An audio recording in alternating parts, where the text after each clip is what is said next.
మా భవాని లోకాల నేలే ఓంకార రూపమమ్మా, తల్లిని మహిమల్ని చూపవమ్మా.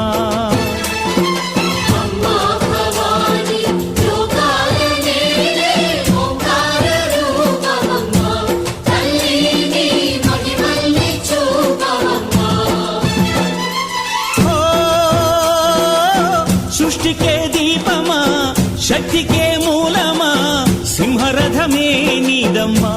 అమ్మ దుర్గమ్మ భక్తులను దీవించుమా.